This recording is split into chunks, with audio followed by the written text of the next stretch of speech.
नमस्कार विद्यार्थियों, मैं महेश जैन हिंदी पढ़ें आगे बढ़ें चैनल पर आपका स्वागत करता हूँ। बहुत दिनों बाद पुनः यूट्यूब चैनल पर आप सबके समक्ष कक्षा 11 का साखी का दूसरा भाग आपकी सुविधा हेतु अपलोड किया जा रहा है। यदि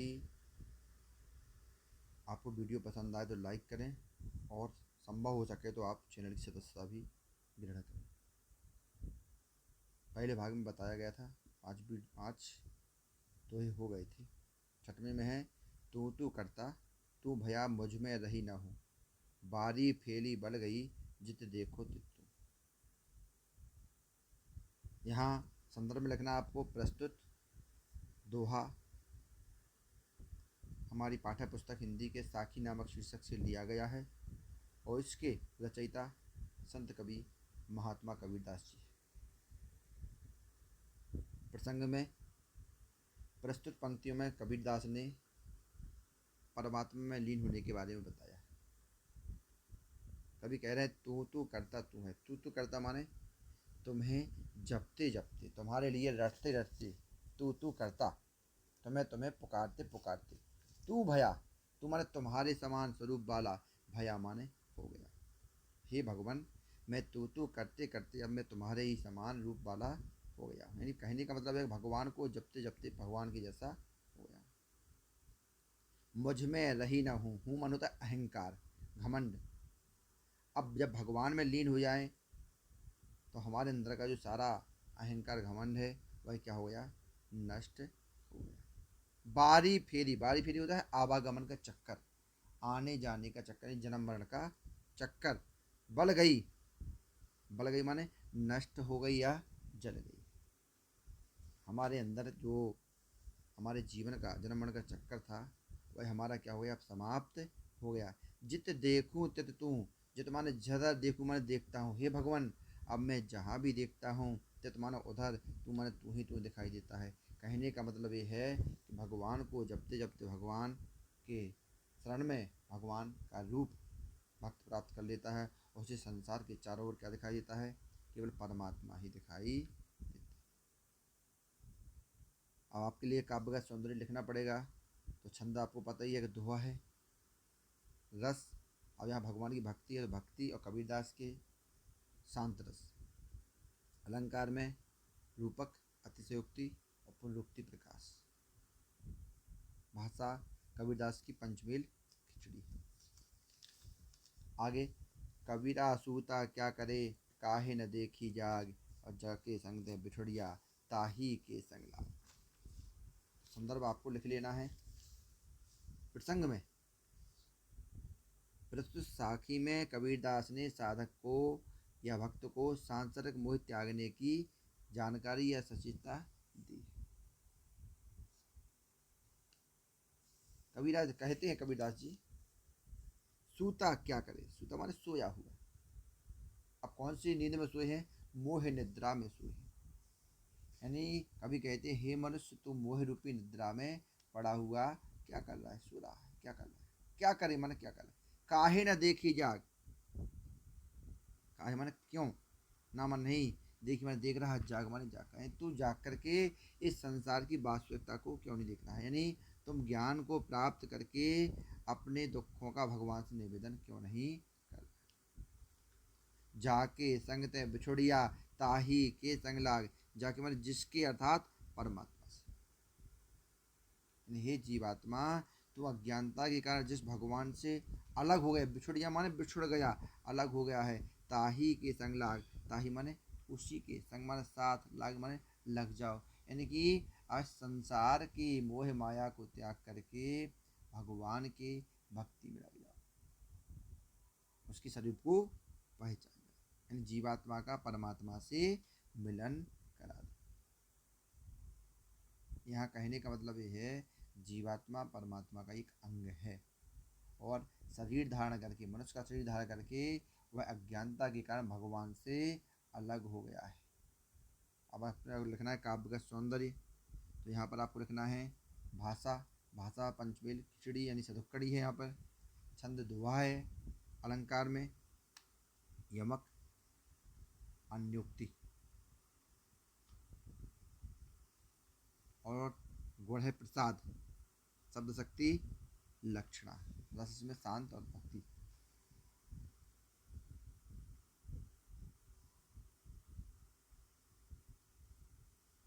उसके बाद अगला, केशव कहे कहे फूकिए ना सोइए असरार, रात दिवस के कुकड़े कबहू लगे है पुकार। केशव भगवान का नाम। संदर्भ आपको लिख लेना है। प्रसंग में इस दोहे में कवि कबीरदास ने भगवान के नाम का स्मरण करने पर बल दिया है तथा ईश्वर को पाने का एक सरल सा रास्ता बताया है। कवि कहते हैं कि केशव कहकर कूकिए। केशव यानी भगवान का नाम, कूकिए माने याद करिए या बोलिए। बार बार क्या करते हैं, हे प्राणी, हे मानव, हर समय का भगवान का नाम ले करके कह करके उन्हें कूकिए यानी पुकारते रहिए, उनको याद करते रहिए, उनका स्मरण करते रहिए। ना सोइए असरार, ना माने नहीं, सोइए माने सोते रहिए, असरार माने हठपूर्वक यानी आलस करके। यानी हे मनुष्य, बार बार भगवान का स्मरण करते हुए उनको याद करते रहिए, उनको पुकारते रहिए। तुम आलस में मत पड़ो, अर्थात ज्ञान निद्रा को त्याग कर दो, यानी हठपूर्वक अपने इस मोह निद्रा में मत सोइए। रात दिवस के जागड़े कबहू लगे पुकार, रात दिवस माने रात, दिवस माने दिन, कुकड़े माने कूकने पर नहीं पुकारने पर, रात और दिन लगातार पुकारने से कबहू लगे पुकार। कबहू न माने कभी न कभी, लगे माने लग जाएगी, पुकार माने आवाज़, यानी तुम्हारी जो मतलब भगवान की जो तुम्हारी भगवान निश्चित ही सुन लेंगे, अर्थात तुम्हें कभी ना कभी सफलता निश्चित मिल जाएगी। अर्थात भगवान किसी न किसी दिन तुम्हारी पुकार को अवश्य ही सुन लेंगे। काव्यगत सौंदर्य में आपको लिखना है यहाँ पर वही भाषा, पंचवली खिचड़ी, अलंकार। केशव कह कह कूकिए, कावर्ण की आवृत्ति हुई अर्थात अनुप्रास। अलंकार है, रस शांत है, शब्द शक्ति लक्षणा, गुण प्रसाद, और छंद दोहा है। इसके बाद लंबा मारग दूरी घर, विकट पंथ बहुमार, कहो संतह क्यों पाइये, दुर्लभ हरि दीदार। यहाँ प्रसंग संदर्भ वही है। प्रसंग में भगवान की प्राप्ति के लिए मार्ग में लंबा मार्ग, भगवान को पाने का मार्ग लंबा है, और विकट पंथ बहुमार, मार मतलब लुटेरे, विकट माने कठिन। तो यहाँ पर भगवान की प्राप्ति के मार्ग में आने वाली कठिनाइयों का वर्णन कबीरदास ने किया है। कबीर कह रहे हैं लंबा मार्ग और दूरी घर, ये भगवान की प्राप्ति का मार्ग बहुत लंबा है। जो साधना का पद है, तपस्या का जो पद है वह बड़ा लंबा है। और दूरी घर, उनका घर परमात्मा का घर कहाँ है, बहुत दूर, यानी वहाँ पहुँचना कठिन। और विकट पंथ, पंथ माने रास्ता, विकट माने कठिन, रास्ता बहुत कठिन है, लंबा नहीं बल्कि कठिन है। और पंथ बहुमार, बहु माने बहुत, मार माने लुटेरे, सांसारिक रूपी लुटेरे, सांसारिक रूपी मोह माया रूपी ये लुटेरे हैं। कहो संतव क्यों पाइये, दुर्लभ हरि दरबार। कहो माने कहो या बताओ, संतो माने संतो, क्यों माने कैसे, किस प्रकार, पाइये माने प्राप्त कर सकते हैं, दुर्लभ माने कठिन हैं, हरि माने भगवान के, दीदार माने दर्शन। अब हे संतो, ऐसी स्थिति में बताइए भगवान के हम कठिन दर्शन को कैसे प्राप्त कर सकते हैं। काव्य का सौंदर्य में भाषा सदुक्कड़ी है, छंद आपका दोहा है, अलंकार रूपक अतिशयोक्ति, रस इसमें शांत, शब्द शक्ति लक्षण। अगला है कबीरदास कह रहे हैं, यह तन जारो मसी करो, और लिखो राम को नाम, और लेखनी करो कलंक की, लिख लिख राम पठाऊं। तो यहाँ परमात्मा से बारे में कवि कहते हैं कि अपने आप को मिटा करके परमात्मा के पास प्रेम का संदेश भेजने के लिए यह जीवात्मा व्याकुल है। कवि कह रहे हैं कि यह तन जारो मसी करे, यानी परमात्मा के वियोग से व्याकुल आत्मा कहती है कि यह माने इस तन माने शरीर को, जारो माने जला करके, मसी माने स्याही, करो माने कर दूंगी या बनाऊंगी, इस शरीर को जला करके उसकी स्याही बनाऊंगी। लिखो राम का नाम, इसके बाद अपनी हड्डियों की लेखनी बना करके लिखो राम को नाम, राम माने भगवान का नाम माने नाम। लेखनी करो करंक की, करंक माने होता है हड्डी, लेखनी माने कलम या लेखनी, करो माने बनाऊंगी, और लिख लिख माने लिख लिख करके, राम माने राम को पठाऊ माने भेजती रहो। कहने का मतलब ये है, कभी कह रहे हैं इस शरीर को जला करके मैं उसकी स्याही बनाऊंगी, और इस हड्डी को कलम बना करके लिखो राम को नाम, भगवान का नाम उस स्याही से, उस हड्डी से लिख करके अपने प्रियतम राम माने भगवान के पास, लिख लिख माने बार बार लिख लिख करके उनके पास भेजती रहूँगी। अब आपको काव्य का सौंदर्य लिखना है तो भाषा सुदुक्कड़ी है। अलंकार में यहाँ पर करो करंक, लिख लिख, लिख लिख में पुनरुक्ति प्रकाश, करो करंक में अनुप्रास अलंकार, रस शांत है, शब्द शक्ति लक्षणा, गुण प्रसाद और छंद है इसमें। अगले में कह बैरन को मीच दे के आपा दिखलाई, 8 पहर का दाढ़ा मुँह पे सहा न जाए। क्या माने या फिर बेहरन वियोगनी, आत्मा रूपी वियोगनी, मीच दे माने मृत्यु दे दो। तो यहाँ प्रसंग लिखना पहले, इसमें कवि ने आत्मा की वियोग दशा का वर्णन किया है। आत्मा कहती है, कबीरदास कह रहे हैं, आत्मा कहती है, कबीरदास कहते हैं हे परमात्मा रूपी प्रियतम, या तो बेहरण माने वियोगनी, आत्मा रूपी वियोगनी, मीच दे माने मृत्यु दे दे।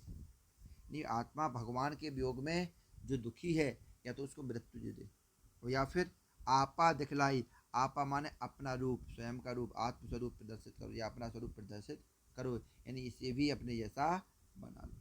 8 पहर का दाढ़ा मुँह पे सहा ना जाए। 8 पहर, दिन में 8 पहर, दिन रात में, तो 8 पहर का दाढ़ा, एक पहर 3 घंटे का, 8 पहर का दाढ़ा माने जलना, कष्ट को सहन करना, वियोग में जलना। मुँह पे माने मुझसे अब सहा ना जाई, माने अब सहन नहीं हो रहा है, सहा माने सहन, ना माने नहीं, जाई माने जाता है।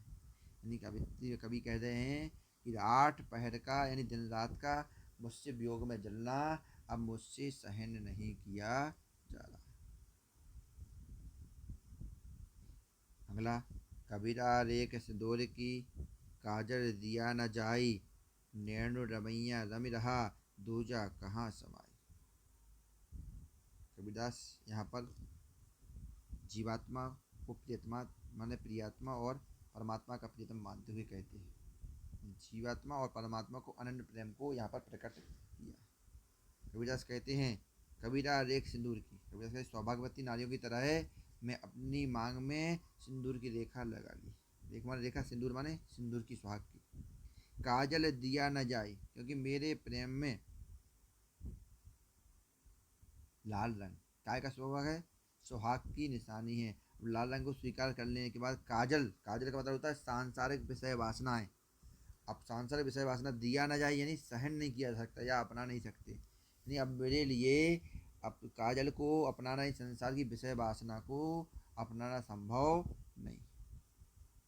नैनु रमैया रमी रहा, दूजा कहाँ समाई। यानी कबीरदास अपनी बात को कहते हुए कहते हैं, नैनु माने आँखों में, रमैया माने रमने वाले यानी ईश्वर परमात्मा, रमी माने बस रहा माने रह गए। अब हमारी इन आँखों में कौन हो गए हैं, परमात्मा ईश्वर हमारी आँखों में बस गए हैं। दूजा कहाँ समाई, दूजा माने दूसरी वस्तु, यानी जब हमारी आँखों में भगवान आ गए हैं तो दूसरी वस्तु यानी सांसारिक जो विषय वासना है, यानी काजल को लगाना हमारे लिए संभव नहीं है। काव्य का सौंदर्य आपको लिखना है दोहा में, छंद में दोहा, अलंकार में अनुप्रास और रूपक, भाषा सतुक्कड़ी, रस शांत, शब्द शक्ति लक्षणा, गुण प्रसाद। नमस्कार साथियों, यदि आपको वीडियो अच्छा लगे तो लाइक करें और चैनल की सदस्यता निश्चय लें। जय हिंद, जय भारत।